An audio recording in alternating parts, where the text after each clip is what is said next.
is Monday, April 6th, and we're going to call to order the Westford Public Schools School Committee meeting. And I think we're going to jump right into new business. Looks like we have a few participants. Please remember to use the Q&A if you have questions for any of the panelists during the meeting. And we will do our best to either answer you online, or we will click answer live, and those questions will be fielded to whoever needs to answer them. So we are going to jump right in, and thank you to Joan and to Wendy for joining us tonight and giving us an update on how things are going in your respective areas. So I think we're going to start with Joan on health services. Thank you so much. Can everybody hear me? Yes. Great. We have PCs at school, so I'm going to have to read you the report. I will make it brief. I know there's a lot more important things pending, but I just wanted to kind of give you an overview of the school nursing aspect. Basically, the definition of school nursing, it's a specialized practice of nursing. It protects and promotes health, student health, facilitates optimal development, and advances academic success. School nurses, grounded in ethical and evidence-based practice, are the leaders who bridge health care and education, provide care coordination, advocate for quality student-centered care, and collaborate to design systems that allow individuals and communities to develop to their full potential. And that's adapted from the National Association of School Nurses in 2017. I know a lot of last year I had numbers for you. This year we weren't able to finish our screening, so I didn't want to skew the numbers from other years. Basically, we were on target, but the biggest number this year was, as of March 20th, we had 20,005 visits in the nurses' clinics. And that being said, our return to class rate was 94%, which the state likes to see it above 90%. So we feel like we're getting students in, and the ones that are ready to learn are ready to go back to the class. We still did the screenings of height and weight and grades 1, 4, 7, and 10. Vision was done in preschool to grade 2, grades 3 to 5, 7, and 10. And the hearing was done in preschool to grade 2, grades 3, 7, and 10. And we were able to get about 3/4 of the 10th graders screening for SBIRT done. We still had about 120 left for that Friday before we we started the no school process. From this SBIRT screening, one of the things we've done this year is we've taken multiple courses on vaping, which has helped us incorporate teaching and information on vaping into the classroom and also into our interviews during the SBIRT process. One of the nurses did the Teal Pumpkin Scavenger Hunt in October, which promotes food allergy awareness for the, especially October and Halloween.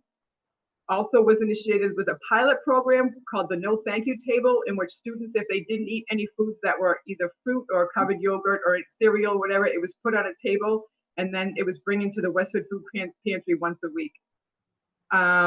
We have Cheryl Carpenter is going to be another one of our nurses that will get her Master's of Education in Nursing in June, and her independent learning project encompassed the transgender, and she did a PowerPoint presentation named Students Who Happen to Be Transgender in an Introduction for Elementary School Staff. It was a very informative, basic PowerPoint presentation that helps staff understand the transgender student as they in school.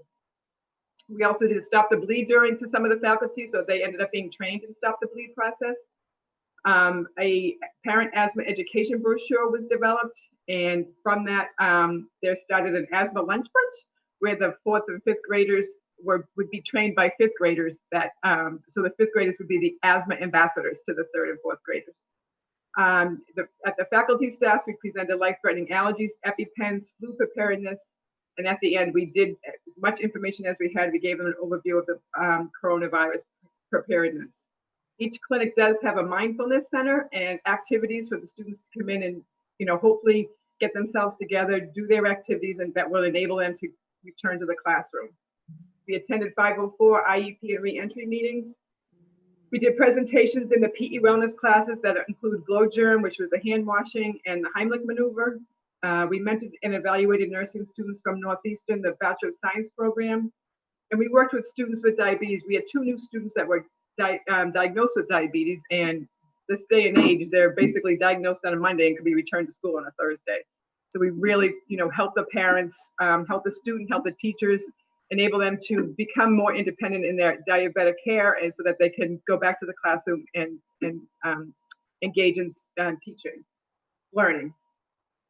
We also had Sun Awareness Foundation that was going to come in and talk to us about sun safety. And that was going to happen in April. So that didn't happen, but we're hoping that will happen again next year.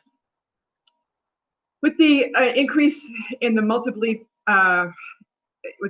medical acute students, we have become an integral part of the development of the classrooms that these students are in. We have to make sure that if they need to be close to the students, to the nurses' clinic, that they are.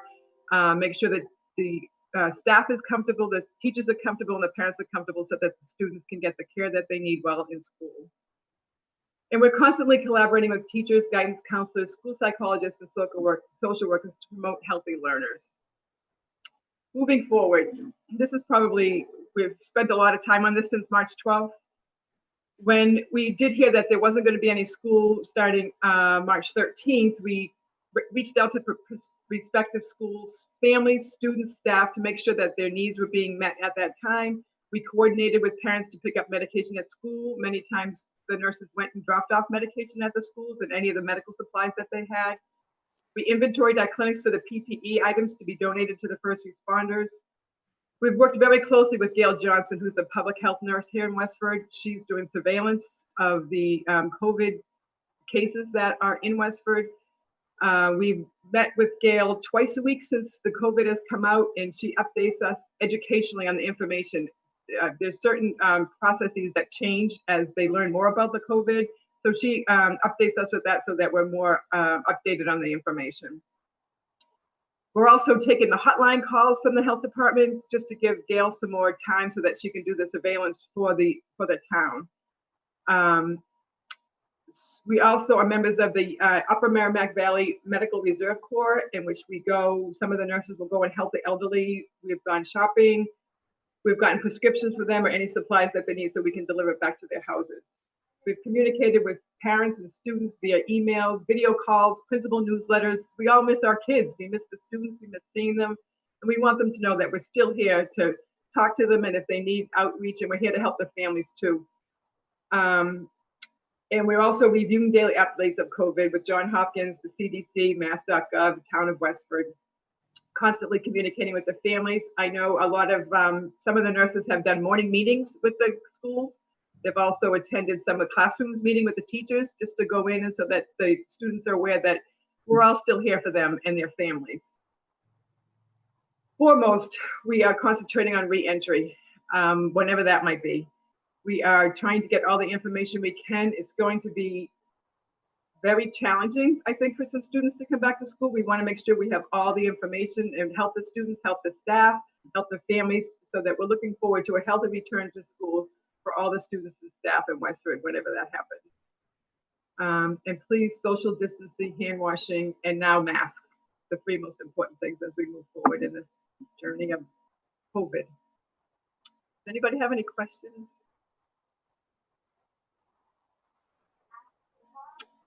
Joan, just thank you for everything you and all the nurses do throughout the year, because school health services has certainly changed over the last 30 years. And you are right in the front lines with all of the teachers in terms of taking care of our children.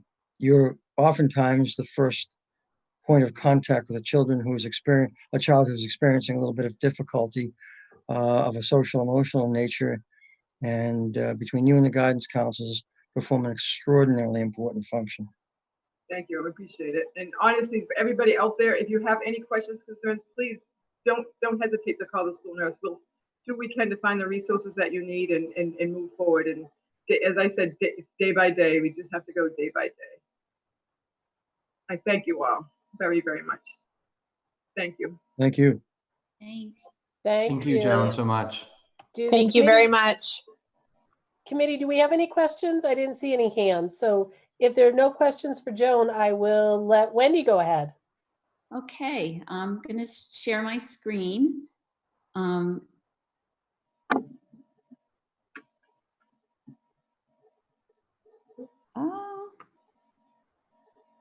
let me see.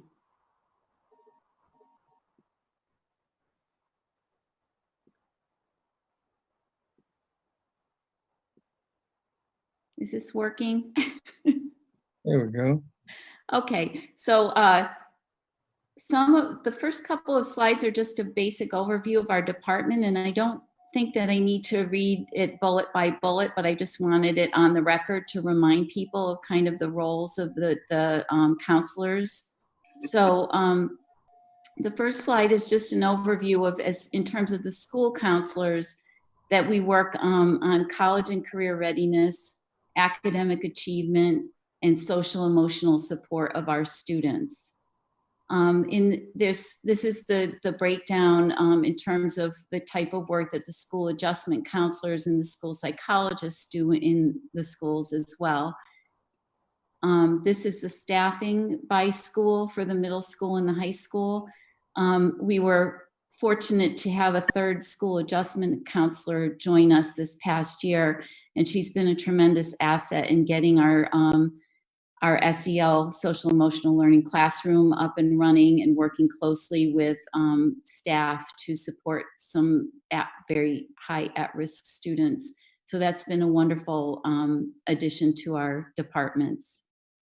In terms of trends in social emotional needs, these are some of the slides that I shared with you last year, so I just updated them with the data that we have this year because we track this information as the year goes.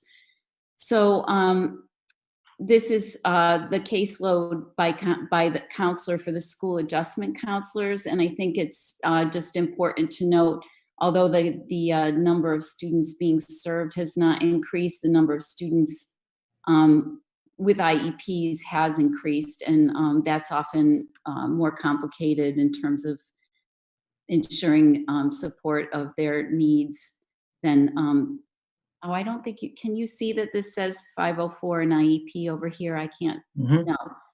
This one, the blue are students with 504s and the lighter blue are students with IEPs. I hope that's not a problem with future We can slides. see it, Wendy.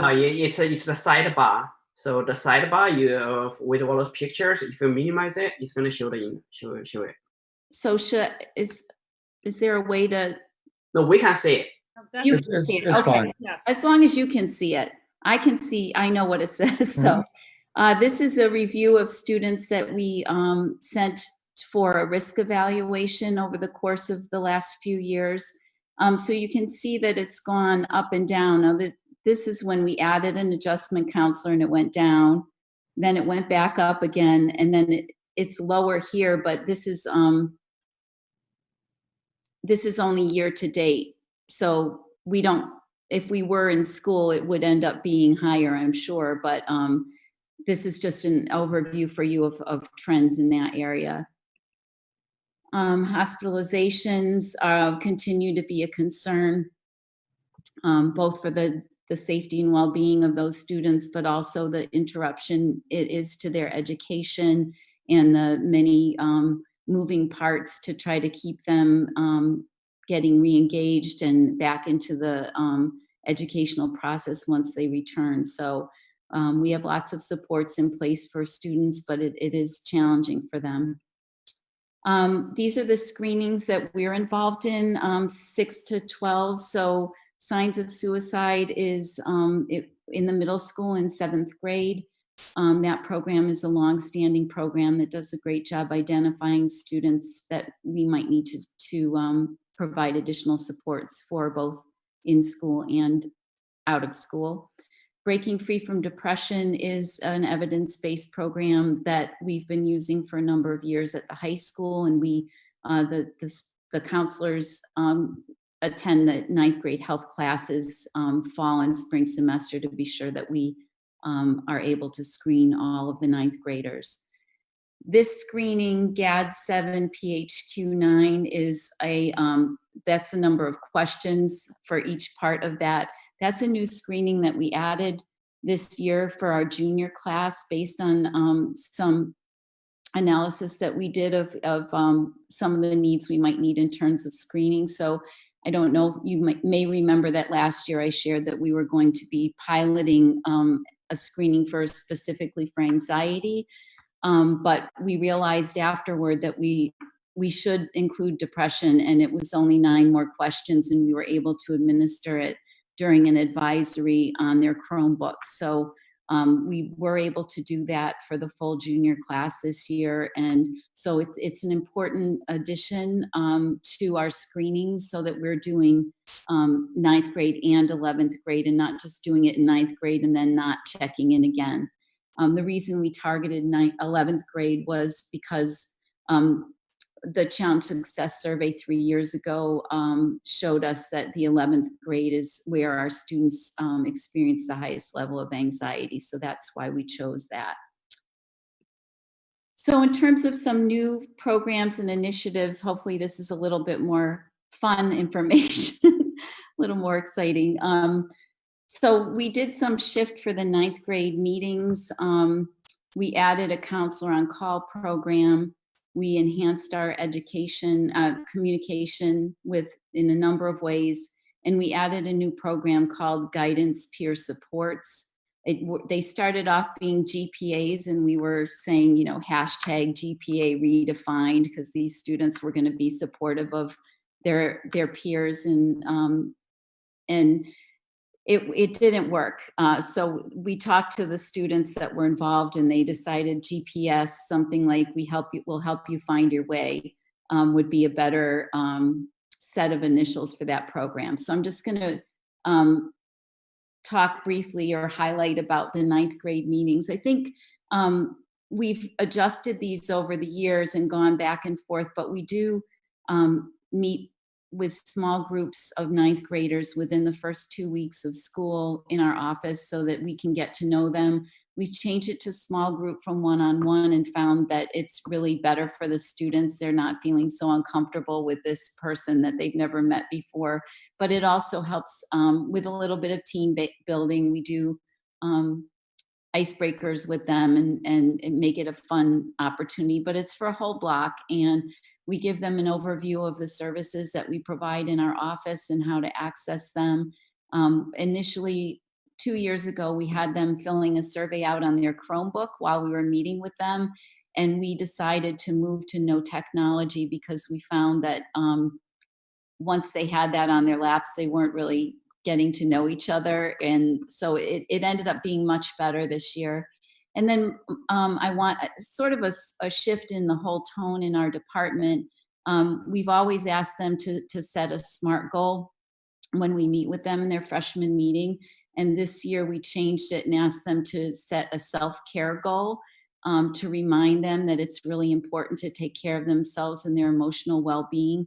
And all of the counselors in the department set their own self-care goals and put their index cards on their doors so that people could see what we're all working on. So that was just, I think, a good shift, because if we ask them their academic goal, probably about 95% of my students said, as entering freshman, straight A's and high honor roll. But we really wanted to kind of shift the focus off of that onto something more personal. So counselor on call is pretty simple. We take turns. We have a rotating schedule, so that every day, for the morning, one counselor is on call. In the afternoon, it switches. But this person is available all the time. So if a student comes down looking for their counselor and their counselor is in a meeting, which happens often, this other counselor is available, whether it's a crisis, a quick question. So that's been helpful. And that person also is available for the guidance peer support students in case they need help from adult and the student who they're working with counselor isn't available. So this is just some of the enhancements to quickly review. This is our guidance webpage, and we've done a lot of work over the last year or so, really bringing this up to date and providing additional information. As you can see, we have a link to mental health resources during COVID-19, and in all of our emails right now, on part of our signature is a link to that as well. But generally, it's just been a good overhaul of the website with student input. So we hope that it's more user friendly. Our guidance blog is a place where families can subscribe. Anyone that's interested can subscribe to the blog on our from the website. And then anytime we add any information, you'll get a notification. And I'm proud of the fact that Leah Bernkrant in our office manages our blog. And so the fact that we have had 55,000 plus views since we launched it is pretty exciting. And what we do is we post articles here or events that are coming up. And so in addition to putting them in other places, we put it on the blog if it's something we want people to be able to access whenever they're interested. We've also, in conjunction with all of the teachers moving to a single platform, we jumped onto the Google Classroom arena this year and created classrooms for each of the 4 grades. And so we will communicate often with students about upcoming events. This is something that we created pretty quickly after we went, we were leaving school. We started to add virtual ways that we could educate students on things that were going on, and make sure that the things that we normally cover in advisory, we could share with them. So this is a orientation to SCOIR, which I'll talk about in a second. Up here is an ed puzzle that we all did. That's a video of a junior meeting so that families can, access that. And then we also each individually reached out to our own students about the best ways to communicate with us and set up time to meet while we're working virtually. And this is just for your reference. I'm not going to play it now because it's 33 minutes long, but if you want to go back and look, it's I'm really proud of the work that my staff did to put together this virtual junior meeting. It gives families something to reference later after they've had a chance to meet with us virtually, so that they can refresh their memories about what to do when over the next few months. This is I'm going to do a very quick review of the guidance peer support program. I piloted this with support from a mini grant from the Massachusetts School Mental Health Counselors Consortium that I've been involved with for the last couple of years. So they gave me $500 to get this program up and running, and I worked with our intern last year to do it. So I'm going to go quickly through these slides just to show you some of the things that we've done. So we had 14 students that we ended up accepting into the program. So what that leads to is having 1 student every block of the day each semester that's available during the school day for students to meet with. And it's an additional tier of support for students. So each of the enhancements we've tried to do is about adding support for students during the day. So when the student comes in, they check in. I know you all like data, so I wanted to at least share some data with you. So they check in on an iPad mini that I got with the grant money, and answer a few questions, and then they submit it. And when they do that, their counselor, the individual student's counselor gets an email letting us know that that student visited, so that we know what happened. And the final question is whether, after visiting with the guidance peer support, whether they still want an appointment with their counselor. And so then they submit it, and we can see that. And but the GPS students can make a note on that iPad form that, despite, say, if a student says, I'm all set, I don't need to see my counselor, the student that they were talking with can let us know, we think you should follow up with them anyway. So that's just a safeguard we have built in. So we can track the visits by counselor, the visits by time of day, so that helps us see where the peaks and valleys are for traffic. The visits by the time of year, and you can see that October was quite busy.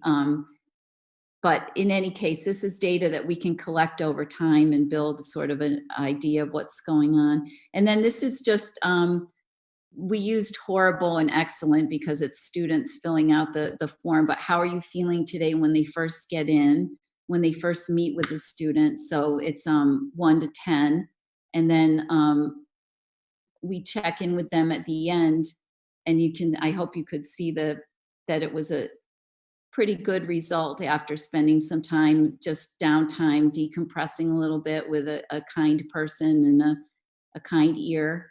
So far, so good. There's only 17 responses with this data because I had to do this presentation early on for the grant, but I hope you can see that we are paying close attention to whether it's working or not.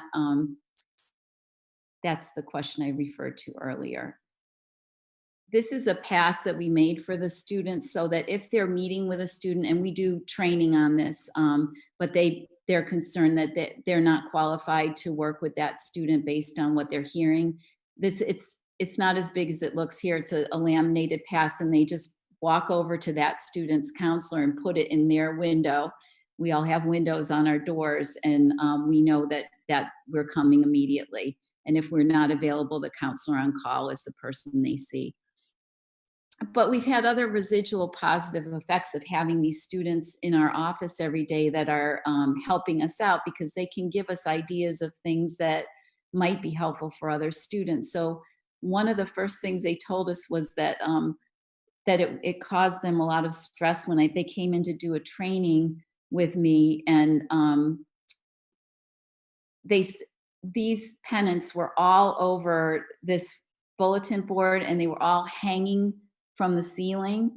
And they said, this is too much. It's overwhelming when we walk into this room, which is where they were having meetings with students. And so we took all the pennants down, and we're going to give them to the students, the seniors this year, when they decide where they're going to attend. We'll make sure they get to a good home. And then we put instead some positive messages that we thought would be more encouraging to students than the pennants that were hanging. And it just changed everything, even for us when we're in there having meetings. It's a nice change.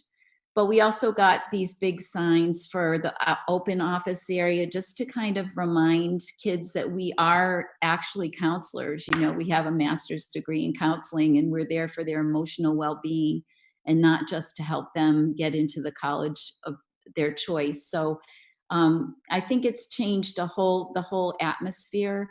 And we're doing that in our individual offices as well.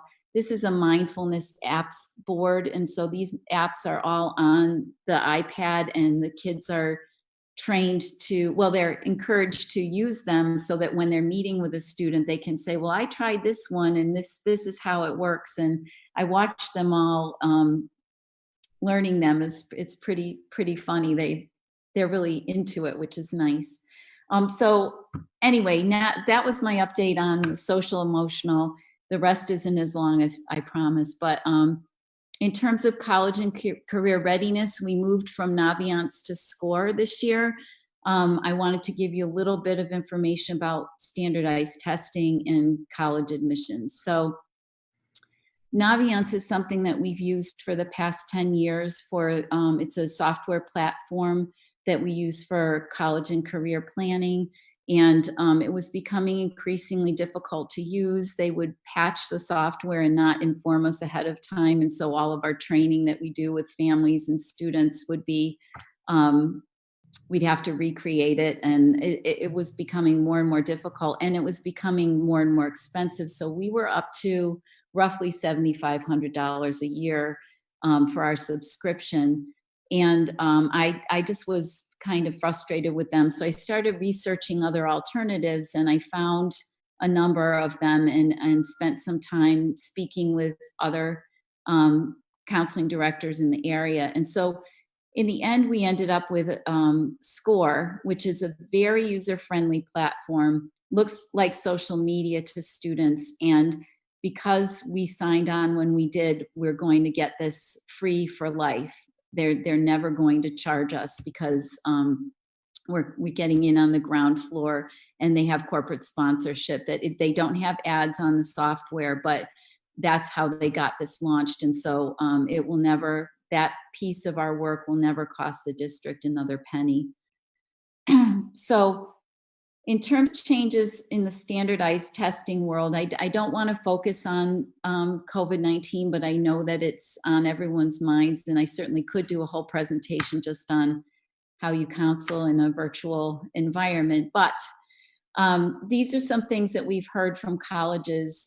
Before COVID-19, we saw an increasing number of colleges that were moving to test optional, which we're very excited about. And as I had said before, many of our students are now taking both the SAT and the ACT to determine their best fit, which is a shift from previous years. So that's a good thing. But since COVID-19, there's been a rapid increase in the number of colleges that are announcing that they're going to be test optional for this year's junior class when they apply to college. And just in the last week, Tufts, Boston University, and the entire University of California system made that announcement. And they are the biggest system in the country and really a driving force in trends down the line. So it will be interesting to see. Some of them are saying they're doing it on a trial basis. Some of them are saying it's temporary and they're going to go back to it. But I believe that it is going to be a lever to move things in that direction in the future, which is a good thing for everyone, because that is a huge billion-dollar industry that causes a lot of stress for a lot of people. And this way they're forced to really take a close look at the students' performance, the coursework they've taken, and what their interests are, and not focus on those numbers that come up after 3.5 hours in a room. So the other piece I wanted to be sure people were aware of is that the AP tests have been canceled in terms of being done at the schools. Those are the first 2 weeks of May every year. And they announced the dates just the other day. They're going to be online now. Students will take them at home. Instead of 3 hours, they're going to be 45 minutes long and free response only.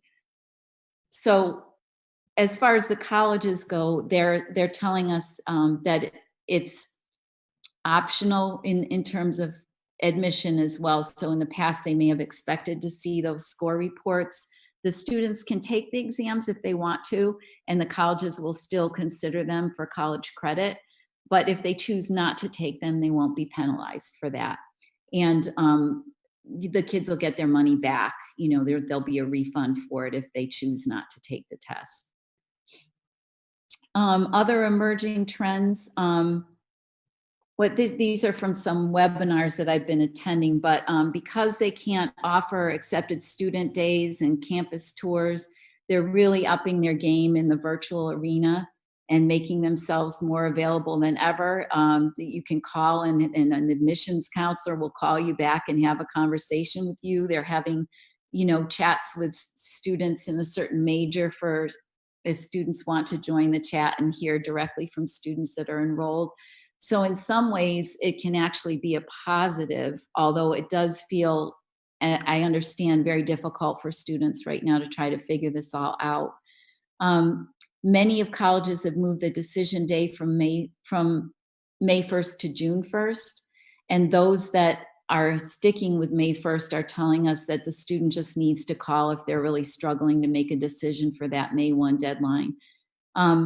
In a recent survey of students, over 65% of them reported that they're reconsidering where they're going to go next year based on what's going on right now, which I think we can all understand. And also there's a 10 to 12% increase in the number of kids that are thinking about maybe taking a gap year next year, because this has kind of turned their world upside down. Another thing I think we can all relate to. So that's what I have for you tonight. And I'd be happy to answer any questions if you have them. Thank you very much. And I see Ming Chen, you had a question? Yeah, so I say the presentation is very like high school focused, but I don't know if my question is for health service or for guidance department. How about for our middle school students, and then for our younger ones, especially in this physical isolation, what proactive measures we are actually helping out the students to cope with that? So I've been on meetings with each of the middle school counseling departments in the past 2 weeks, and they have all reached out to their students. They also use Google Classroom, and the counselors there are grade specific. So they've been in touch with their students, letting them know how to best connect with them if they would like to meet. If they are working with a student on an IEP, then they're starting to provide those counseling services along with everyone else this week. They're also providing resources on their Google Classroom for parents. And so I would say that's probably the best way to see what the resources are available to work with students at that age, because it is a very difficult time. And I think social media can be really challenging for everyone, but for that age group, especially with so much time, it can be tough. So we're trying to work on the, things like gratitude and how to use social media for good. So be planful when you're using it about what you intend to do. And so like mindful scrolling instead of mindless scrolling, and going on to do something that's going to be positive, those kinds of messages in terms of social media. But, in our line of work, with all educators, we just love our kids so much. And it's really, really hard to be isolated like this for us too. But we've all worked to be sure that they all know that we're available, how to reach us, how to set up meetings, and then what the best way is. And we're also setting up systems so that we're made aware if teachers are not hearing from students. So we want to make sure that anyone that isn't connecting with their classes, that the counselors are made aware of that, so that we can reach out to them as well and see what we can do to help them. Thank you. Megan? I just wanted to say thank you. I'm incredibly impressed with this presentation, and I'm really happy to see the trends that we know that you're meeting the academic and college and all of those needs of our students, but to see so many ways that your focus is shifting to the social emotional well-being, even in the small, word changes and names of the student groups, and all the attention to detail that I feel like is really taking into account students' feelings and emotions and making it really accessible and normalizing it for them. So I really, really appreciate that. And I think, something that we consistently hear from our student council members at the high school when we ask them is that they and their peers feel that they do have trusted adults at the high school to speak to. And I think that, this is representative of that. And I just really appreciate all the different ways in which you're reaching out and meeting the students' needs. So thank you. Oh, thank you. Avery, may I say just for a minute, Wendy, first of all, thank you to you and all the counselors for your incredibly valuable service. And I know how deeply you understand the needs of your students.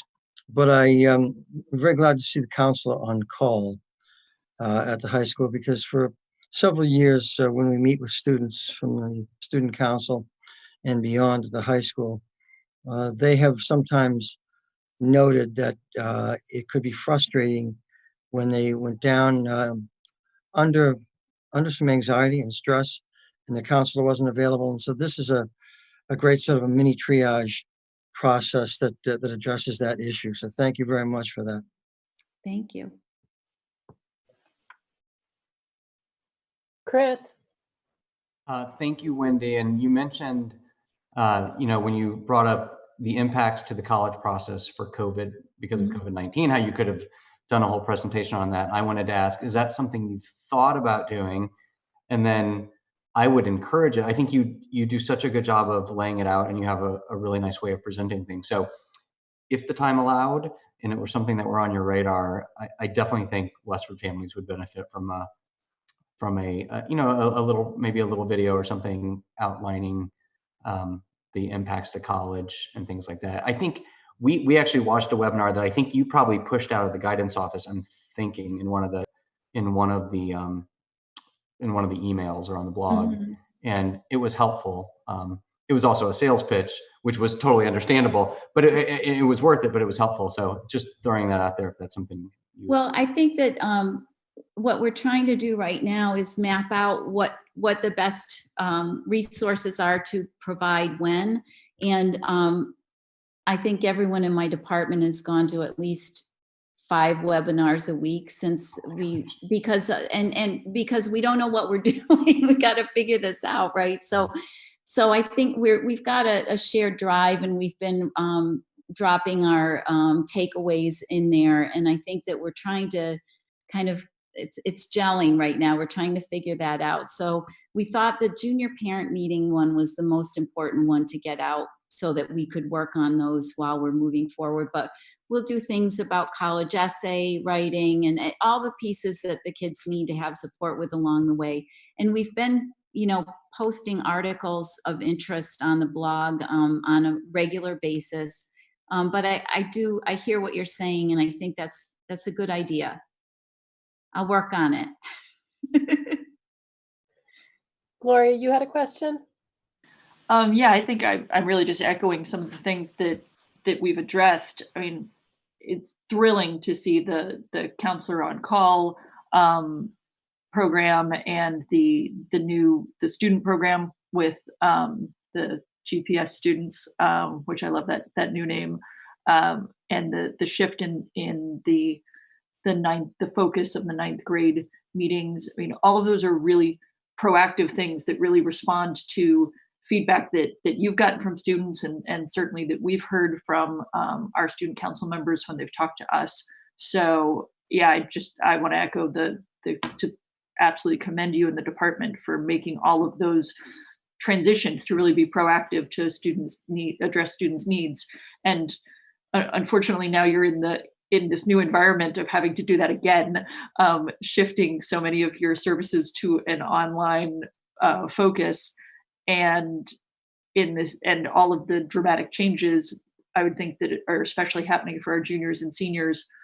And I guess I just wanted to check and confirm that when our seniors are trying to make their college decisions in this strange environment that's unfamiliar to them, and our juniors are also trying to embark on this process, are they still able to do those one-on-one meetings, those like initial junior parents meetings where they kind of launch, and all those one-on-one check-ins that I know are so important when they're launching this process, and then also when our seniors are kind of finishing this process?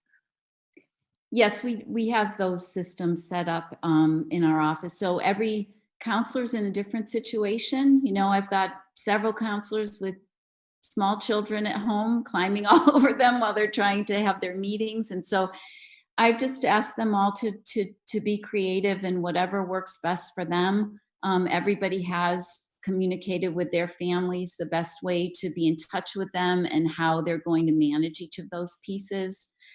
I don't have children at home. My children are 29 and 30 years old. And so I have a different kind of schedule than some of the other counselors do. But for me, I've been having these meetings with my students regularly, and it's the highlight of my day.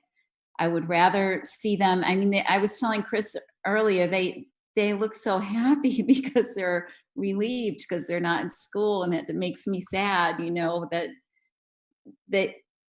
those couple of weeks off for some of these kids was such a pressure release for them, that I saw real joy when I was talking with them, and I tried to remind them, try to hold on to that moving forward, you know. But anyway, we talked regularly, and the counseling department about all of this. We are working out different protocols that mirror where we are now. We can't use the same protocols that we did in the past, so we're all working on those. And we all have communication systems set up with our students and families so they know how to arrange those things. Anyone Other else? questions from the committee? I thank Joan and Wendy so much. This was very helpful in a non-traditional format tonight, but very helpful and very impressed with all that both of your departments are able to carry on and do daily for all of our students. So thank you again. Thank you. Stay safe.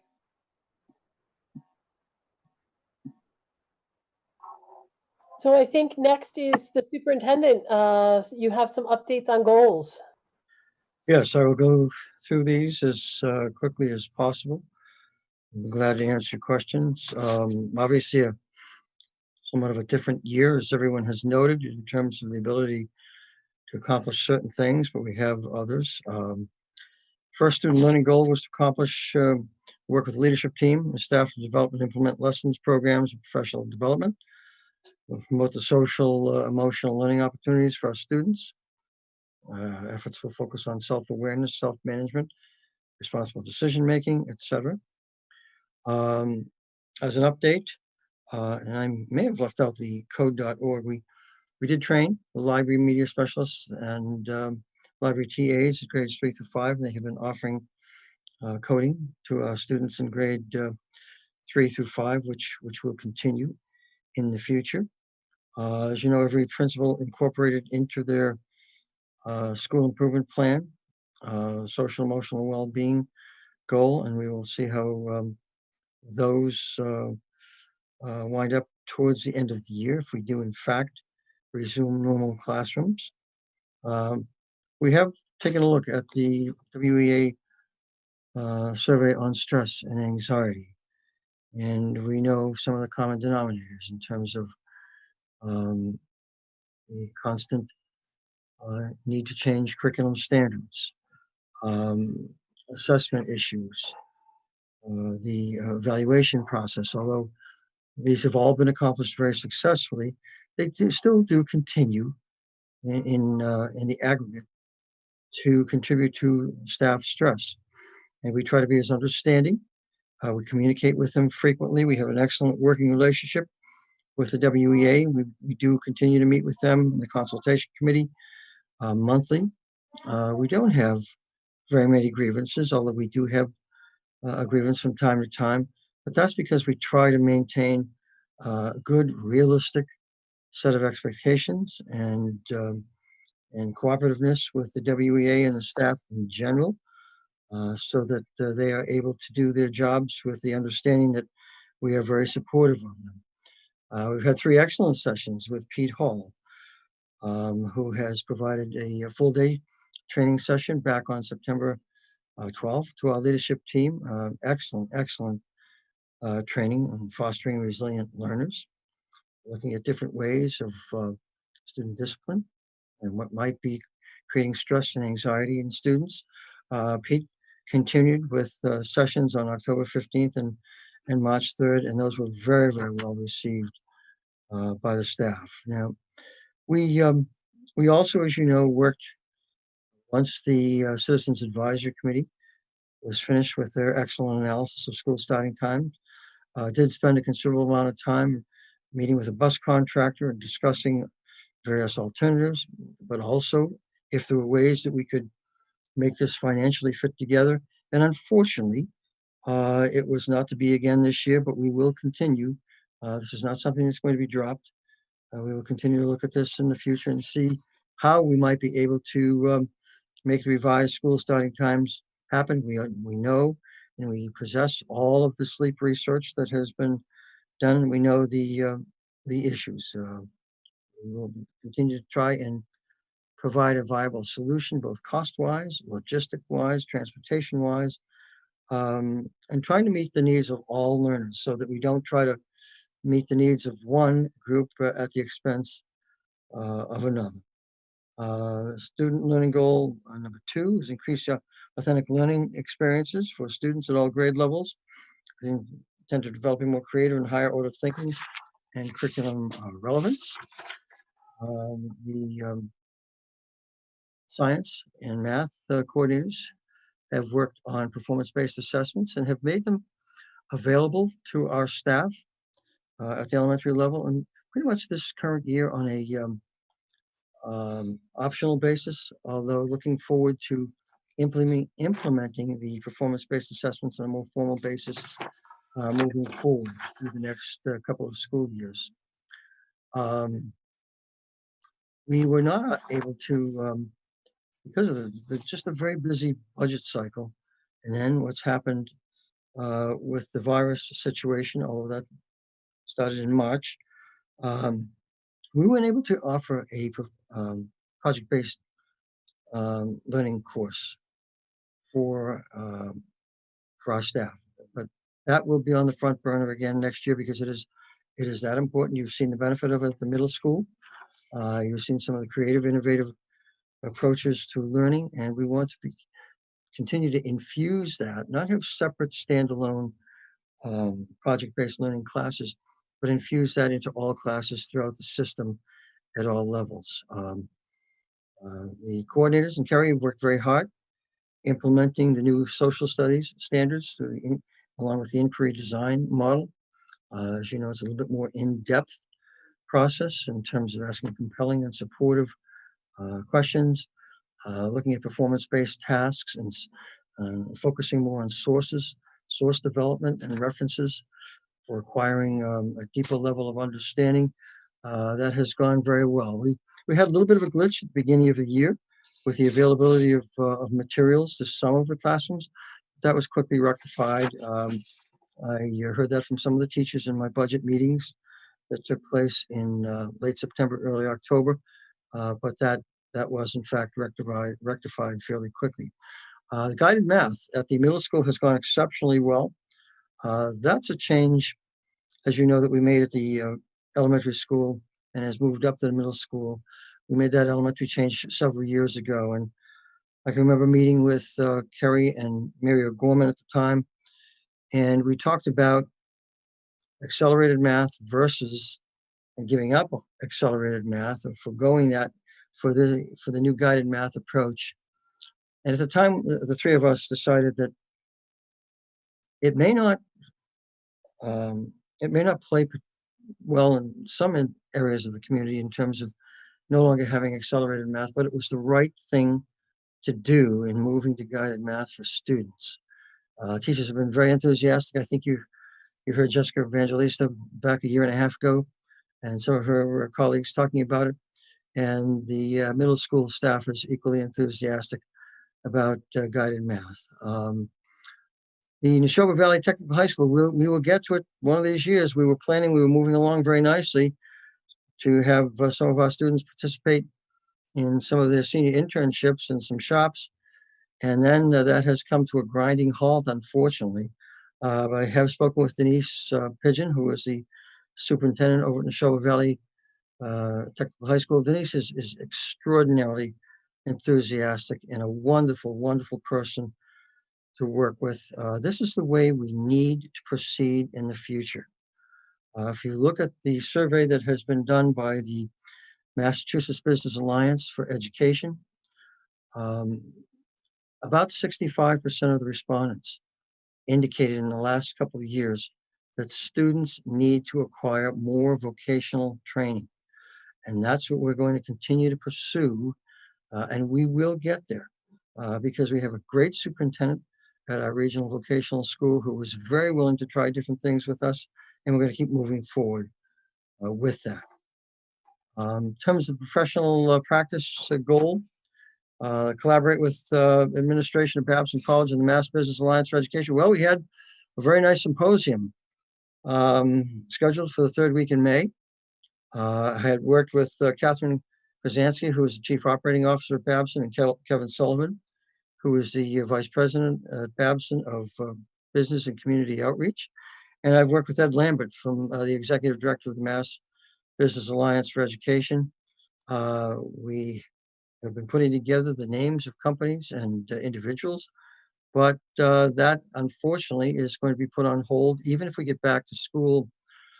I couldn't tell you when we're going to get back to school. I hope it's May 4th, but there's too much uncertainty right now to continue to proceed with that and have 30, 40 people in one room if we are still in this type of an emergency. But all parties have been very interested. I had some excellent meetings with all of them. In fact, I think I might have put a picture on Facebook with a student who was a Westford Academy graduate who came over to me at Babson Commons to say hi. She was having an excellent experience at the college and liked it very much. So we'll keep at that one also. System-wide improvement goals. Well, I've held off. I think you probably know why on the 3-year strategic plan. So I'll just leave that as is right now. That we'll see where that goes in the future. And with our system improvement goal number 2, work with the staff, the town, school facilities director, public safety officials, etc., to improve school safety. Well, we've thoroughly reviewed the guidepost report. We are still in the process of having the phone systems upgraded. Several of them have already been installed. We're waiting for second phase, subject to Springtown meeting to take place. Waiting for the appropriation for radios, which are very important also, which tie directly into the dispatcher, and 4 or 5 of which will be strategically located throughout each school. As you know, we applied for a grant under the Safe Schools and Communities grant program back about 4 months ago. We received $40,000. That is being used for exterior door systems and security. And we will begin with that grant and approach the town when the time is right, from a fiscal perspective, for the remainder of the money needed for the card entry systems that will provide much more security. We did also thoroughly review the HMA report. As you know, at one of the latest Town and School Safety Task Force meetings, we are proposing an additional adjustment council for the grade 3 through 5 grade levels. That is an area of priority that has been expressed to me by the teachers in my pre-budget development meetings. I met with the staff of every school, and they're looking for help. They're looking for professional development, which we are also committed to providing with them in terms of recognizing and addressing some of the increasing behavioral needs, whether it's an exterior manifestation of that behavior or whether it's withdrawal, which is equally as concerning. We need to be able to make sure that our teachers are better equipped to deal with the increasing mental health issues that students are exhibiting in the school system. On February 28th, we had a very successful school emergency tabletop exercise. We had a leadership team. We had aerial maps of each school site. We had 2 specific scenarios, and we broke the leadership team up into 2 groups working on both scenarios. The police department and the fire department sent representatives. Both chiefs, Chief Togg and Chief McEnany, were there also for much of the 3-hour session. It was extraordinarily valuable. It was amazing to see the number of issues that were brought up. As much as we think about school safety and the various types of issues that we face, there are 10 questions for every issue that we think we have solved. And so the 2 scenarios were very realistic. At such time that we begin to come back to school, we will have another planning session to keep everyone's minds sharp in terms of what we do, how we do it, when we do it, and also what not to do. It was interesting because one of the scenarios we started with fairly low level and in terms of non-school intrusion types of scenarios. One was a serious gas leak that we presented, and it was interesting how many people presented as one of their first reactions to shut off the lights, put on the lights, pull the fire alarm, and that's the last thing you want to do. You don't want to get near anything that has any type of electronic spark of any nature. And so we spent a lot of time. We're actually going to have, as a follow-up, someone from National Grid come in and talk with us also about school emergencies. So it went very well. It was very successful. Public safety officials appreciated it very much. They were very, very much involved in the planning of it, and our administrators found it to be extraordinarily helpful. We developed an FY 21 system budget and capital plan. Well, we did that. I met with all of the staff of each school building. We established budget priorities, timelines, which needed to be, as you recall, pushed out a little bit because the town manager and the finance director were having a hard time refining the numbers. And as you recall, they mentioned to me that they were going to need some more time, and I mentioned to you that we were therefore going to need some more time. We did have that joint leadership team school committee meeting to begin to discuss issues. We maintained strong communications with town officials throughout, and we did implement the new budget.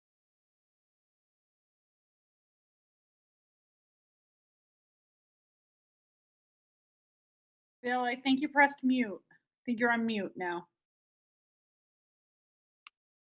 Yeah, Bill is on mute. Can someone unmute Bill? Chris, can you unmute Bill? I'm trying. It's not taking. You're the host. You can unmute. I know. When I click it, it's not. Uh-oh. Bill, can you hit the space bar?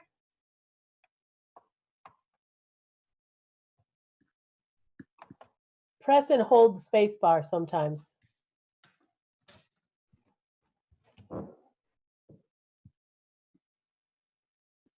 Chris, you cannot unmute Bill. I cannot. I'm going to keep trying though. And Bill, the microphone icon in the bottom left, you're not able to click that?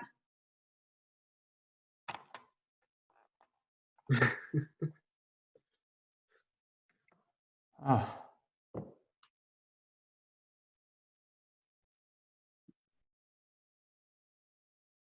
I think this is an object lesson demonstrating some of the challenges that all of our teachers and students are probably facing as they're trying to implement remote learning. Sometimes technology gets in the way. So hopefully we'll have Bill back in a second. But it is an example of what I'm sure a lot of our teachers and students are facing right now. That's right. Chris, did you unmute all All of right. it? I Am I did. okay? Yay! All right, Bill, we got you back. I unmuted everybody. Super We're all power. unmuted. Good job. I'm sorry. I didn't realize I touched anything.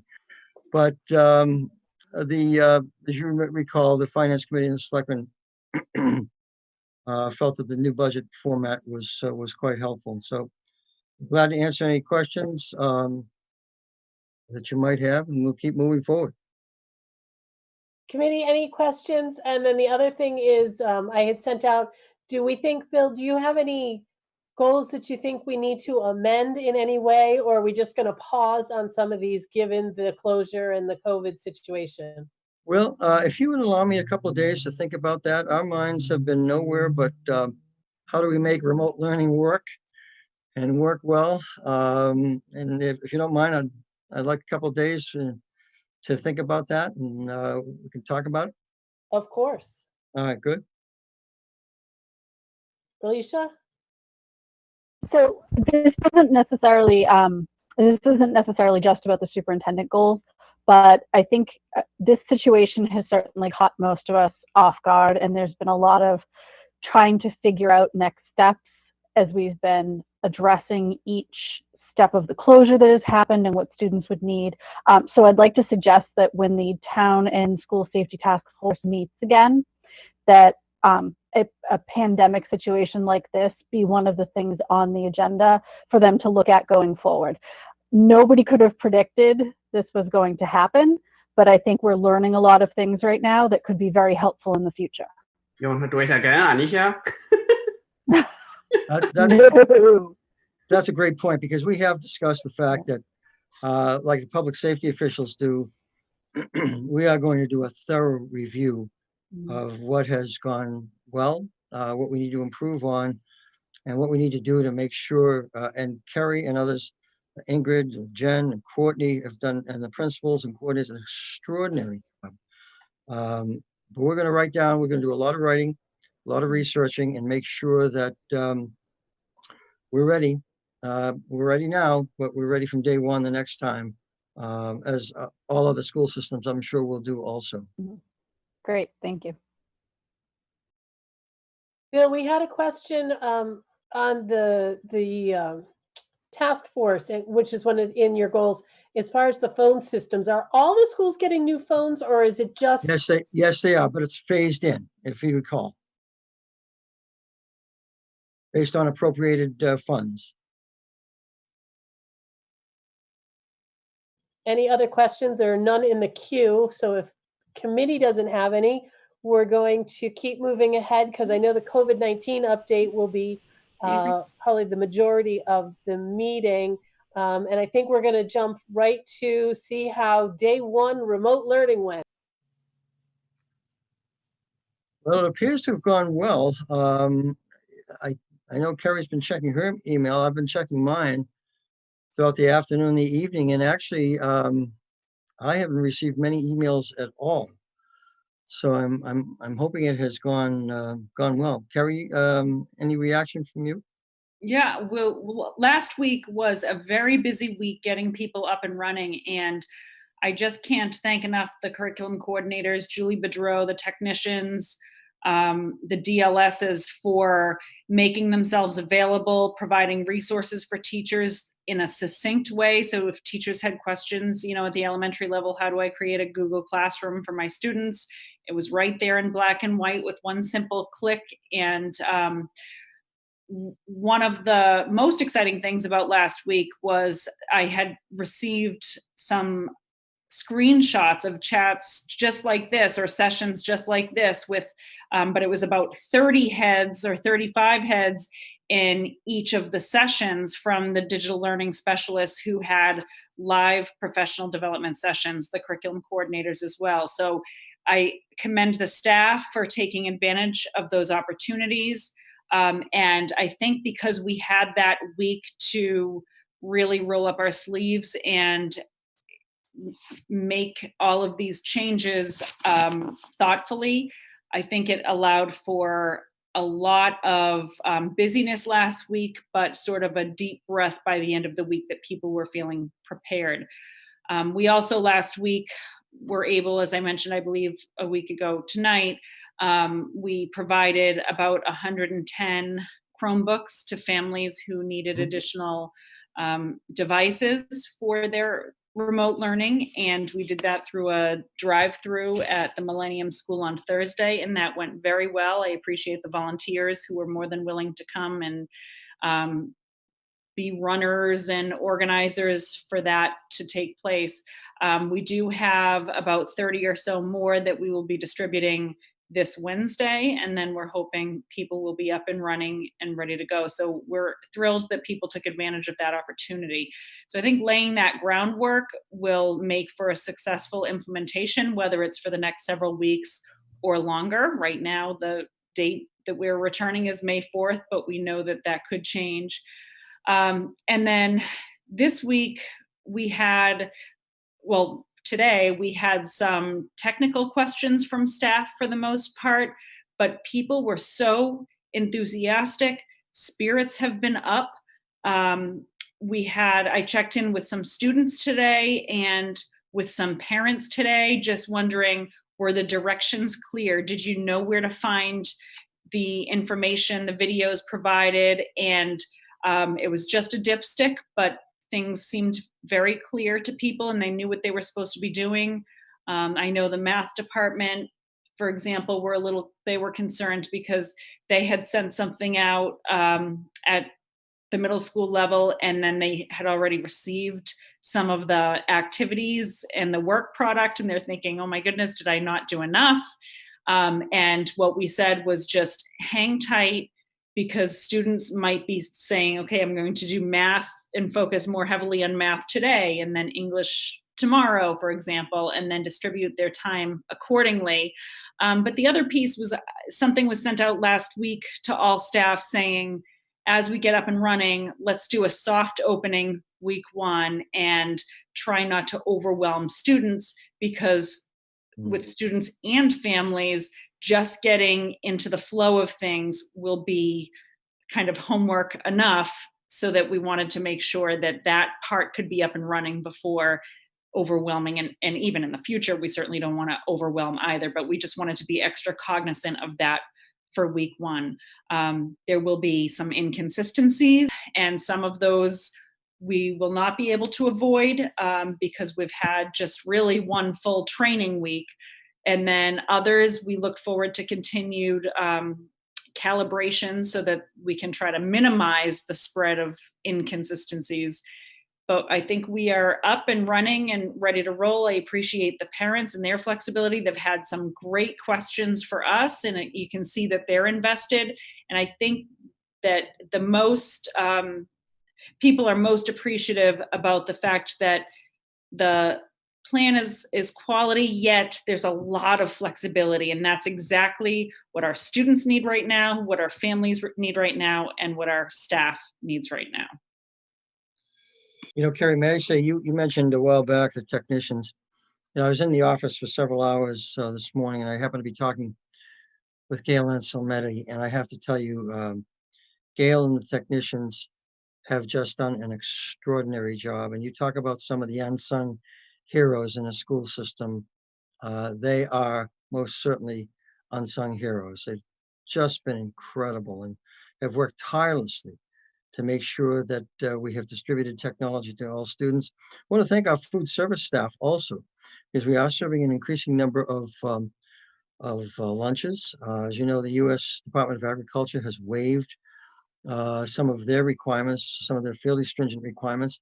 So the school systems will be being reimbursed for all lunches distributed as if they were a free lunch on that reimbursement rate. So that helps the cafeteria program also, but everyone has done an extraordinary job making it all happen.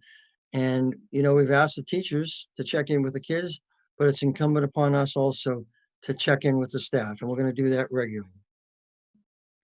Bill, you mentioned the lunches. How many lunches do we know what we're up to as far as, I know we switched to a weekly, but do we know how many families are taking advantage? I think, and Ingrid, if you're on, correct me if I'm wrong, 70 or 80, it was my last count. This morning, they distributed 452 meals for the week. Wow. To 84 kids. Yeah, okay. Yeah. And I also wanted to say, we have some of our special education van drivers delivering meals to families who can't make it to Westford Academy. Mm-hmm. And they've also helped out delivering some Chromebooks to people who can't get to the pickup. Thank you. So everyone has a role. It may be somewhat altered compared to their customary role, but everyone does have a role to play in the school system. Questions from the committee? Yep, I see Megan's hand. All right, hold on, I had to unmute. First of all, thank you both, Bill and Carrie. I have heard as well that things were going well. I can say in my own household, it was, you know, a survivable day, so that's good. I have heard anecdotally from people, particularly with young students, that the parents, I think maybe even more so than the kids, in some scenarios were a little overwhelmed by all of the various different logins, and accessing some of the different websites were coming in kind of all at once. And I think maybe that speaks to the fact that with our older kids, they're so used to being on Google Classroom and accessing things that way. Mm-hmm. With the younger kids, there's some more creative and appropriate websites being used, Extra Math, you know, Seesaw. There was a reading one that came out that I can't even remember the name of at the moment, but Lexia, thank you, Carrie. Yep. And so I think it would help to just remind parents that, you know, and people seem to be aware of this as well. This is day one, you know, it's a lot to take in all at once. Doesn't mean it all has to be done on Monday and you have to have all these logins done and ready to go. take a deep breath. And I think once kind of the newness of that wears off and we get sort of further into this and rolling, it will be better. But I will also say on the staff side, I just huge shout out to teachers and staff, because the little bit that I saw in my own household that my kids let me watch, because of course they were like, Mom, I can watch this on my own, don't look, but was so creative and so engaging from the teachers rather, the information that they put out, the videos they were willing to share. And they're incredibly responsive to the kids and when parents had questions. So just a huge amount of appreciation for that. The one question I did field, Carrie, and I think you can answer this, I couldn't exactly find this explicitly in the FAQs, but a number of parents at the middle school level were wondering about the assignments that were given out for non-academic courses. So the things that were sent for gym, art, engineering, chorus, theater arts, and wanting to know if those are required, expected, like the work that's to be handed in for the academic courses, or if they were more like the choice boards. So if you could just talk to that for a moment. Sure, they are a hybrid between those two. So we're saying that they are required and that the students should be making room for those, unlike sort of at the elementary level where we said the heavy focus and required focus would really be on the ELA and math. However, with the IAs, the teachers have all of the students. So we did say in most cases, you will not be collecting proof of that. Now, just by not collecting proof of student participation, we know that in theory, does that technically make it optional? Sure, but it is something that we strongly encourage and ask that all students incorporate into their schedules. Okay, thank you very much for that clarification. Avery, may I make a recommendation to you? And it is a recommendation about April school vacation. I've talked with Mike Colson, president of the Teachers Association. We've talked with the leadership team. And I'm going to recommend to you that you amend this current school year's calendar to continue instruction through the April school vacation. Now, we understand that some staff, some parents and families may have some travel plans that they will somehow continue with, but I think it's important by doing that also, we would be able to take 4 days from that week. And if you combine the 4 days during the April vacation, what is anticipated to be the April vacation week, with May 5th, which would ordinarily have been the election day, that would take 5 days off the 185th day of the year that the commissioner has specified, and move our ending date from June 23rd to June 16th. Now, primary reason for the recommendation is to maintain momentum, but also this, as we've always known, at this time of year, the learning time and focus is much more significant than it is at any time after June 1st and beyond. So that's my recommendation to you, since the school committee in every community is responsible for approving and then amending a calendar. I'm going to ask that you do an amendment to the calendar to have instruction continue through the April school vacation week. And just to clarify, the 4 days over April vacation is because Monday is Patriots Day, so That's correct. State holiday that will Right. be observed. And we also acknowledge that this is kind of a catch-22, because one could argue that if we are able to return on May 4th to school, then maybe that extra week would be preferred, because at least it's a face-to-face week versus this remote learning week. The issue is simply timing. We will have to make that decision sooner than the May 4th date for obvious reasons. So at this point, a lot of other districts are starting to point in that direction because of the uncertainty about coming back on May 4th. Thank you. Questions, Ming Chen? The town election day moved to June 30th, so we have to actually make another amendment. Do we want to actually have school on May 5th or not have school on May 5th? Well, if it is in session, we would have school. Yes. Yeah, so we need to amend the calendar on May 5th as well. Correct. So Correct. we'd have a total of 5 days. Mm-hmm. Any other questions? If not, I'd call for a motion to amend the calendar to make the 4 days of April vacation learning days and May 5th to return as a learning day as previously scheduled. So moved. Oh, I'm sorry, Gloria. Gloria? That's okay. We can do discussion after the move. I'll second and then kind of ask my question. It's unfortunate that we have to kind of make the vote and the decision before we really know what the odds are that we would be returning to school on May 4th. There is this tension between wanting to have every possible day in the school buildings that we could get, but I also do fully understand the recommendation that we're really just getting up and running with remote learning, and I hate to see that disrupted that week of April 20th. And since I would think the vast majority of families will be staying in place for the April vacation, I totally understand the motivation for keeping the momentum going during that week.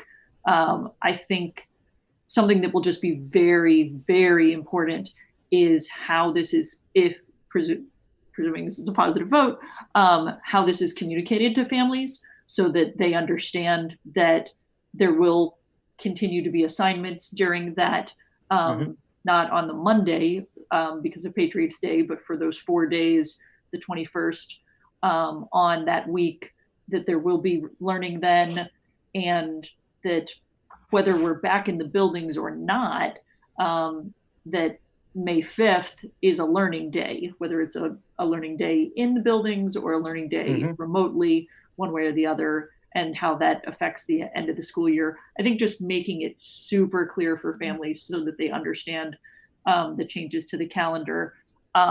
Since we're going to make a vote that covers both of those, I was also looking ahead.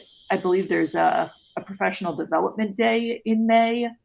Would we be amending that as well to make that, again, presuming we were back in the school buildings, would that be a full day instead of a half day?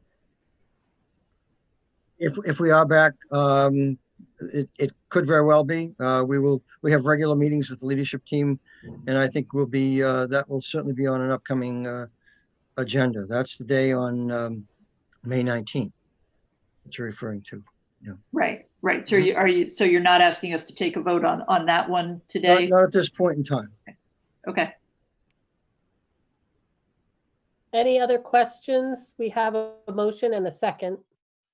Yeah, I doubt any family can actually travel because a lot of the states, they implement like quarantine plan. If you travel to a different state, you have to actually self-quarantine for 14 days.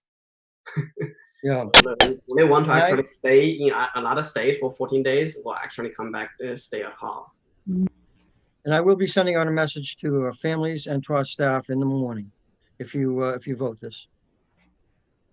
Well, I guess the question is then the vote. I need to do a roll call. If there are no more questions, start with Chris. Aye. Gloria. Aye. Ming Chen. Aye. Sean. Aye. Alicia. Aye. Megan. Aye. That's a unanimous vote to make April vacation learning days as well as previously scheduled election day. Thank you very much. Thank Are you, there Bill. other changes that you need to announce tonight, Bill? We have current school year, and then we'll jump back and do financials, Ingrid. Well, nothing has been about the current school year. It's just that I did send an email to you earlier indicating that it is my recommendation that for next year, we add an additional kindergarten class full day at the Naviance and the Robinson. We presently have 25 more kindergarten students than we anticipated registering, and that number will only increase across the 3 different schools. We are up by about 13 students at the NAB, 14 students at the Robinson. We're down 2, if I recall correctly, at the Miller compared to the current year. Now, here is the important caveat. You know, as we prepared the fiscal 21 budget, we took a different approach in terms of anticipating enrollment. We took a very conservative approach, as I think you all recall. Interestingly, the year prior, we anticipated many more students based on Hanover properties that did not materialize. Now, this is sort of the catch-22 in a different direction. We anticipated conservatively in our conversations with the selectmen, the town manager, and the select board and the finance committee. And what we're finding right now is our enrollment is in fact growing. And so I need to work over this next week with Ingrid and Kerry and Courtney and others and Jen Burke to take a look at how we would finance those 2 full-day kindergarten sections. Because I have to be able to come up with a plan for you and not just say, well, we're going to need additional monies. That may be the case in the long run, but I want to engage in some reprioritization based on what our enrollment is showing right now at the earlier grade levels, which is fairly strong. And so bring back a recommendation to you for next Monday night. So it's not cast in concrete just yet. I'm not asking you to take a vote because I need to present you with a way to finance this. Can you also in that plan explain space utilization at NAB? I Yes. know that that'll be a question. And will that then take the place of being able to offer extended day at any of the locations? Yes, we anticipate that we will not be able to, because of space, we will not be able to offer extended day for next year. That would just put too much of a strain on the available space, particularly at the Naviance, and also, interestingly enough, at the Robinson. So I will bring back that. We'll talk about any other implications, such as multi-age, what the plan might be for that at Naviance. And so it will expand beyond just a recommendation and a financing mechanism for 2 additional kindergarten classes.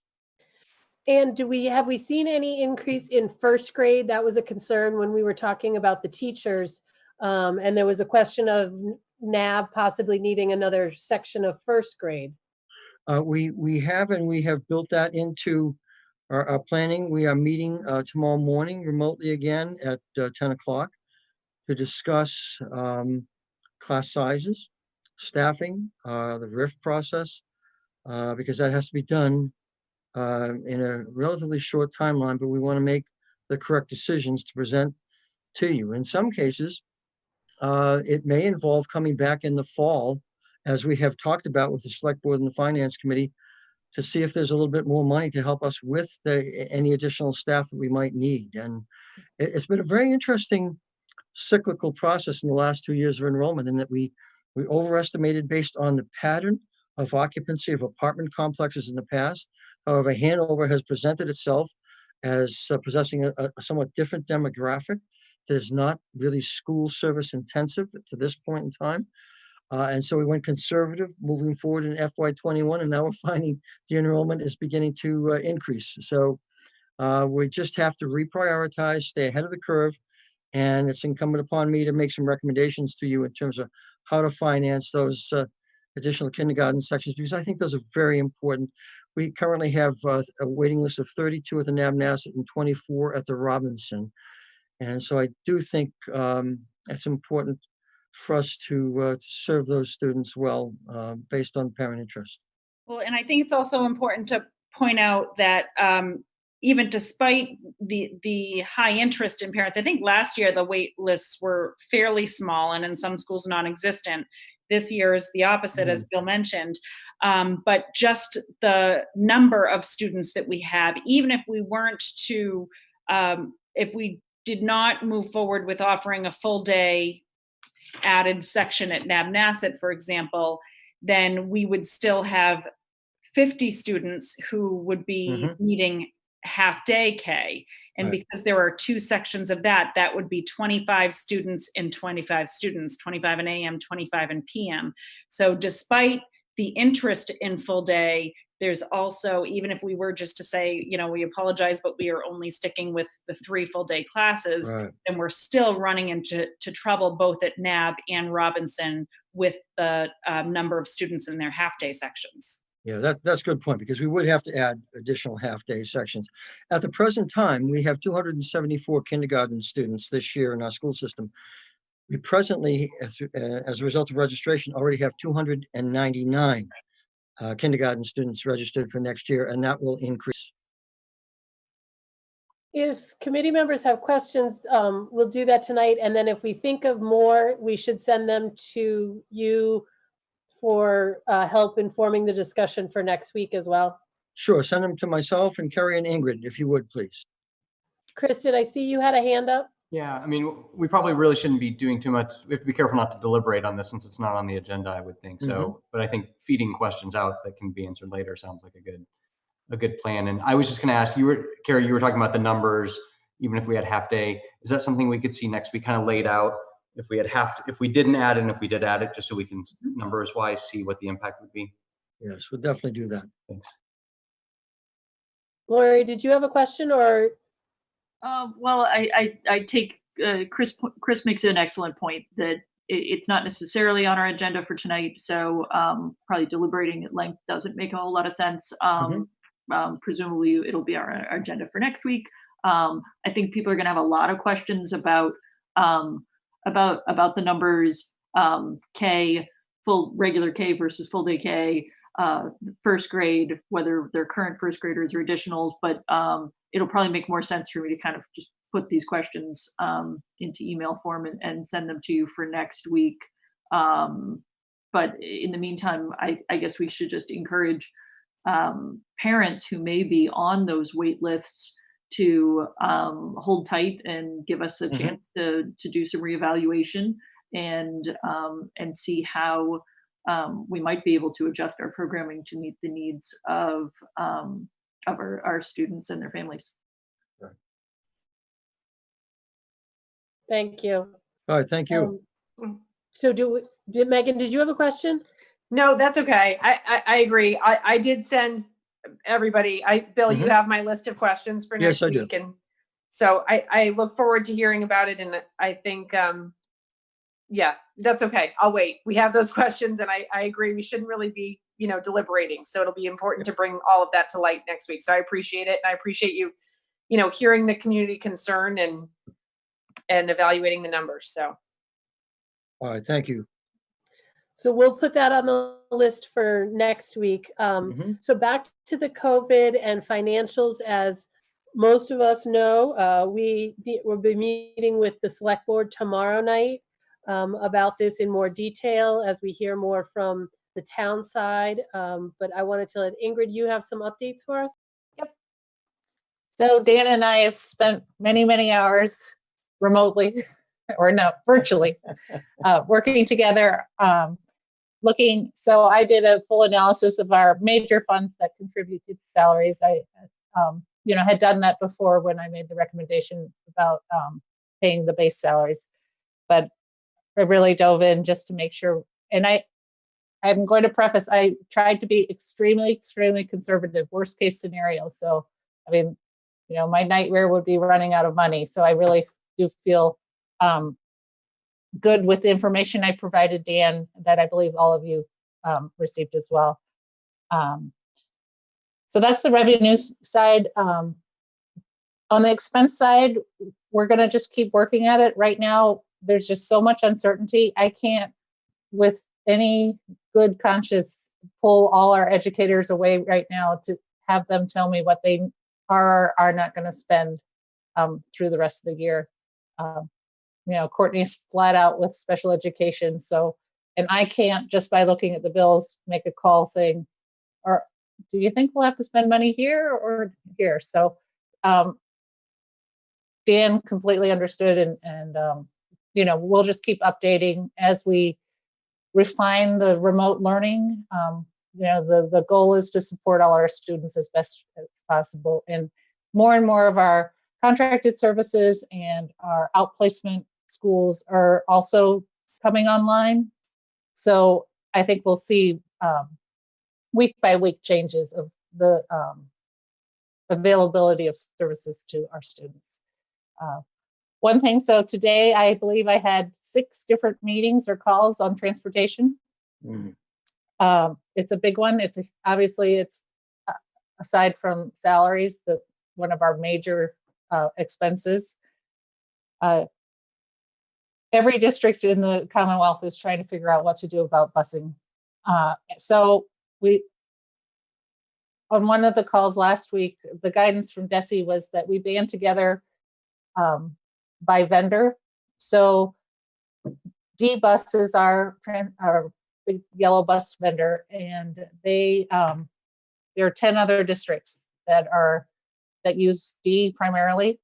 So we have worked together. The business managers have all met. We had a joint call with all our superintendents and the business managers, finance directors last week. And I actually am one of 3 that was chosen to negotiate on behalf of all the districts with D. The recommendation is that we negotiate to amend our contract to provide some level of service for their fixed costs, so that we will have a transportation company to bus our kids when we do go back to school. I had multiple calls with town council, who's advising on this as well. What I am asking you tonight is if I have the permission to continue to negotiate on behalf of the district. Obviously, I would just I would negotiate and then come back to you for any with a recommendation for your approval. So it won't go far, and then any amendment of the contract we would work with town council and bring back to you. But I just did want to make sure that you were okay with me negotiating. I think it's really important too. As we know, the CARES Act was signed in Washington, I believe on Saturday, and there's a significant amount of money that is allocated towards education. On one of my calls with DESE today, they estimated about $250 million will come to Massachusetts alone. Section 18,006 establishes the Education Stabilization Fund, and that commits funds, but there is a caveat that we, to the greatest extent practical, continue to pay employees and contractors during the period of any disruptions or closures related to the coronavirus. So I really feel that, you know, if we flat out say we're not going to pay anything to our transportation contractor, we would put ourselves at risk of any federal funds that trickle down. And town council felt the same when I spoke with them. So is it all right if I continue negotiating with D-Bus? Do you want a formal vote? Because I don't have a problem and I can just do a thumbs up with everybody. Or if you want a formal vote, I'm happy to put the motion out. I don't think it needs to be a formal vote. It's up to you. I mean, I never quite know what needs to vote. Do I have the consensus of the committee to allow Ingrid to negotiate transportation in the best interest of the schools? And I think she has a pretty good handle on all the factors that need to be considered. Great, thank you. So Ingrid, what kind of fixed costs are we looking at? Pardon me? What kind of fixed costs we're looking at? So we did have a call with Dee, just a preliminary one this morning, and you know, no numbers yet, but we said that any percentage of the total costs that they would want us to consider paying, they would have to provide us audited financial data, and that we would work through that. Yeah, because there is like the bus driver cost plus the buses are not running. Right. So really we're talking more about the overhead costs. And again, this changes day by day, but the Small Business Administration has a significant fund set up now in order for small businesses to apply and pay their employees. There's some talk that loan would be forgiven as well. So Dee has already applied for this loan. They applied on Friday, they said. We've tried to identify all the different components of school transportation costs. If you factor out the profit margin, which you're trying to hone in on, there's debt service, debt retirement associated with the capitalization costs of purchasing the buses, along with the insurances. And we have to make the assumption also that certain maintenance costs that might be necessary during this downtime to keep the buses in good shape would also be an allowable cost, much more so than the variable costs such as driver's salary and fuel. Gloria, did you have a question? Yeah, the one thing I wanted to add to that is the part about whether the drivers are being paid. I think that was a concern from the committee last week when we discussed this, and I'm sure that's a topic you're going to be discussing with Dee. Obviously, we want our bus company and our bus drivers to be ready and able to re-engage with us when our students are ready to return to their buildings, and that's important. I just want to make sure the bus drivers are considered as part of that equation. Well, and according to Dee this morning, they said they put all the bus drivers back on payroll as of last Monday. And thank you for your understanding on this, because, as we've all discussed, we're going to have a much bigger problem on our hands if some of these contractors go into insolvency as a result of this. Thank you, Ingrid, for continuing to lead the charge on that dicey issue. And then I just wanted real quickly to just a few other things, just for clarity. We are continuing to pay all our out of district special education tuitions.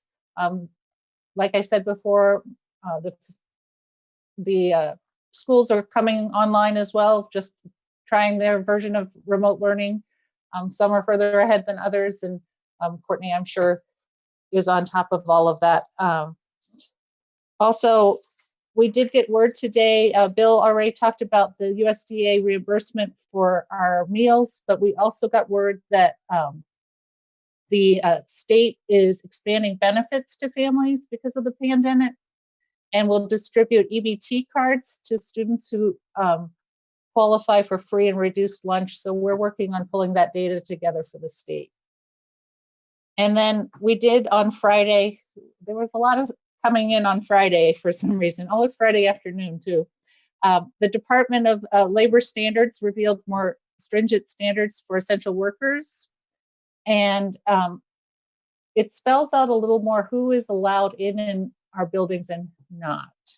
So we're working on understanding that interpretation, but the intent of that is to minimize the people coming into our buildings, particularly staff who is working, to minimize exposure.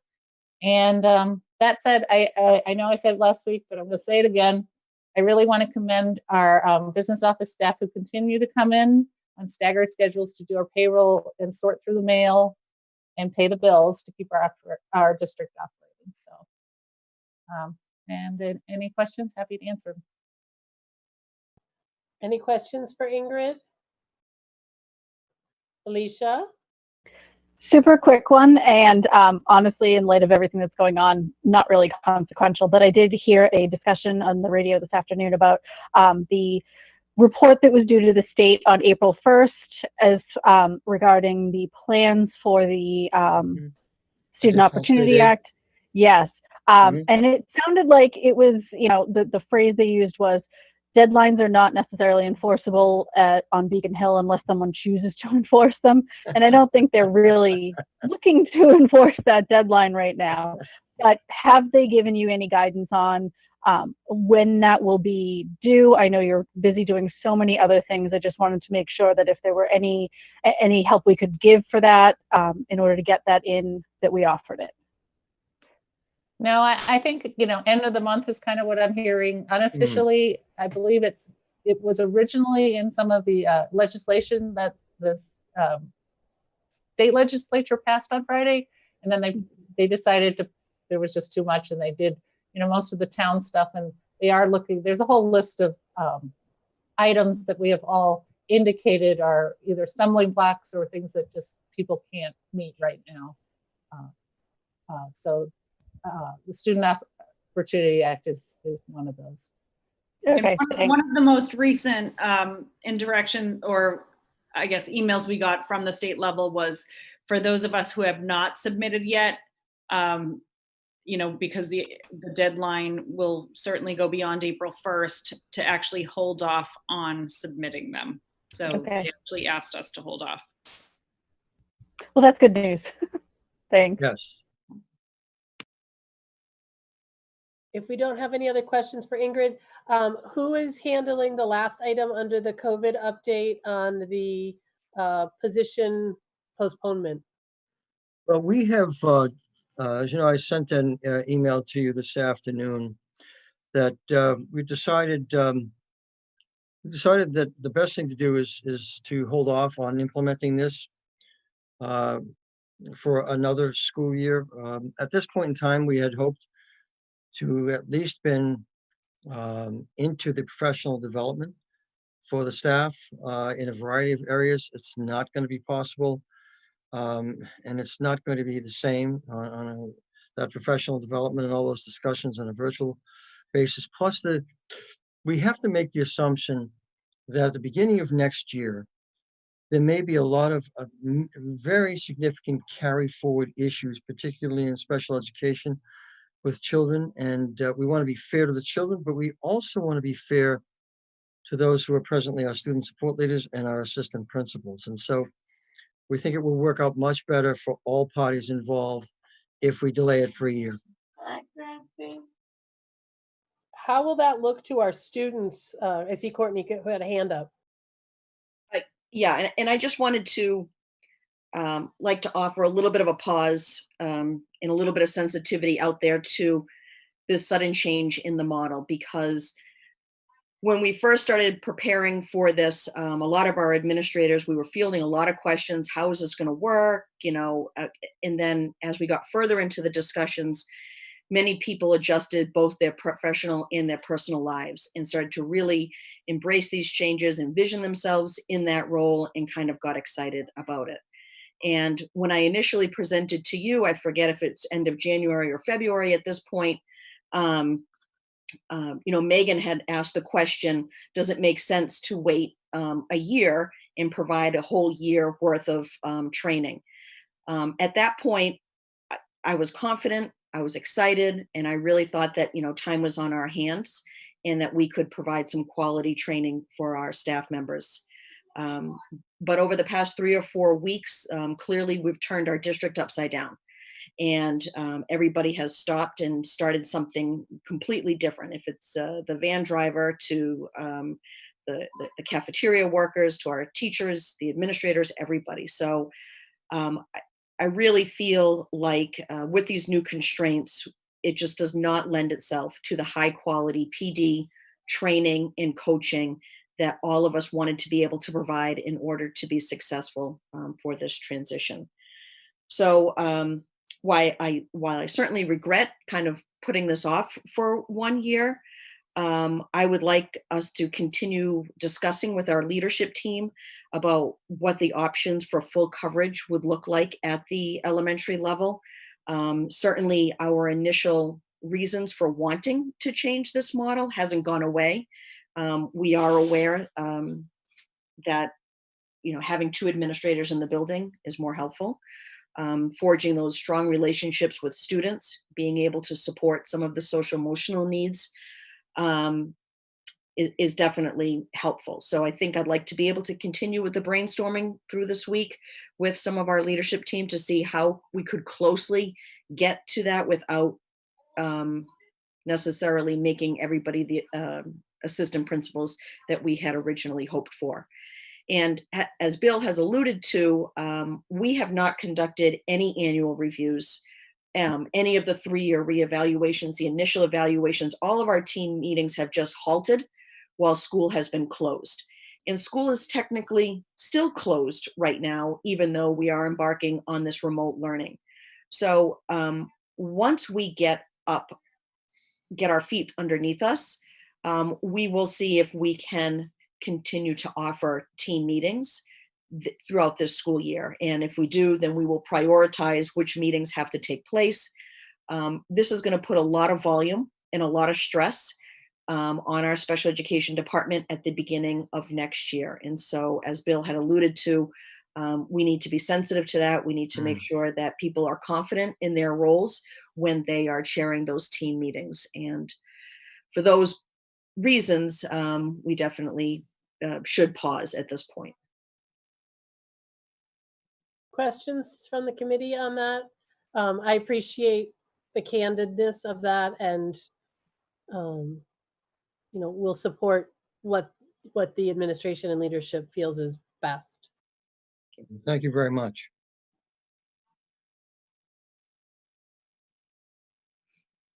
Okay, with any other COVID updates from any of the leadership administration? All right, I'm going to turn it over to policy. I believe we have 4 policies. I will let you guys run with this, and I believe we are voting on these tonight. And so just let me know when you want me to make the motion to start to waive the readings of all 4? All right, so motion to waive the readings of these 4 policies. Second. All in favor, Chris? Aye. Gloria? Aye. Ming Chen? Aye. Alicia? Aye. Megan? Aye. Sean? Aye. All right, so we're not going to read them. Is Gloria going to start them off with those and run through them, and then we'll take a vote at the end? Well, Alicia, do you want to do the first 3 since those are yours? Sure. No changes from what you had previously seen. Pretty straightforward. We had only one comment on the policies, and it was a thank you for supporting military families. So we are, I think, unless the committee has any questions, they've been through leadership, they've been through public comment, they're good to go unless the committee has any other questions. Awesome. Okay, and then I was going to vote on them as a foursome, so if we want to cover the last one. Sure. The last one, you'll see in your packet, it just had one revision. An eagle-eyed parent sent us feedback on that one, that there was just a typographical error that needed to be fixed to clarify in one of the bullet points that it was a donation or sale. There is no such thing as a donation sale. So that was just a typographical fix. And otherwise the policy is unchanged. Questions from the committee on any of the policies? Do I have a motion to approve the 4 policies presented this evening? So moved. So moved. Second? Second. Thank you. All right, all in favor, Chris? Aye. Gloria? Aye. Ming Chen? Aye. Alicia? Aye. Dawn? Aye. Megan? Aye. Aye. All right, so that's a unanimous. Thank you so much to the policy subcommittee, and especially for getting that disposal policy turned around so quickly. I believe that will help Ingrid. Yes, thank you very much. Yes. As we move forward in the computer world. Any other comments before we go to warrants? Okay, Chris, do you have them? I do. Motion to approve payroll warrant 2041 SP dated April 9th, 2020 in the amount of $1,994,129.32. Second. All in favor, Chris? Aye. Gloria? Aye. Big Jen? Aye. Alicia? Aye. Dawn? Aye. Megan? Aye. Motion to approve expense warrant number 2041 SE dated April 9th, 2020 in the amount of $502,250.34. Second. All in favor, Chris, Aye. Megan, Aye. John, Aye. Alicia, Aye. Gloria, Aye. Ming Chen. Aye. Keeping you on your toes. Why do you mute yourself? I'm keeping you all on your toes. Okay, so I need a motion to approve February 10th, February 24th, March 9th, March 16th, March 23rd, and March 30th, all regular session. So moved. In the packet that everybody received, Nina, the March 9th is actually, the title is listed as February 9th as 2/9/2020. Oh, yeah. So even though we are voting to approve March 9th and the minutes themselves do have the correct date in them, for some reason the title in the packet says February 9th. So just so anybody watching is looking, those are from March 9th, not February 9th. Thank you. So Any- moved to, or seconded to approve them all. Do we have a motion to approve? So moved. Yep. Okay, so we'll do Megan, Aye. Sean, Aye. Alicia, Aye. Ming Chen, Aye. Gloria, Aye. Chris. Aye. Aye. So unanimous on the minutes. Thank you, Nina and Megan, for time and review of those.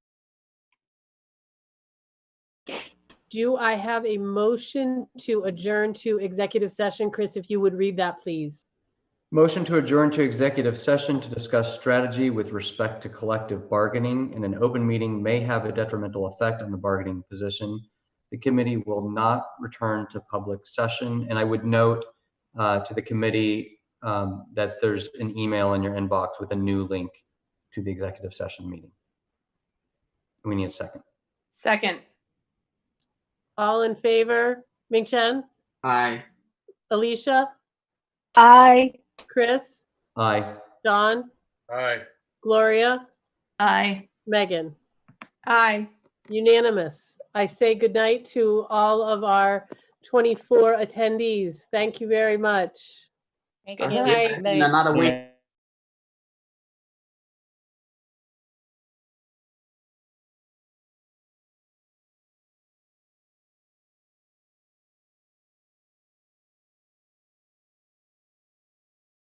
Aye. Gloria, Aye. Megan. Aye. Unanimous. I say goodnight to all of our 24 attendees. Thank you very much. Good I'll see you night. guys in another week.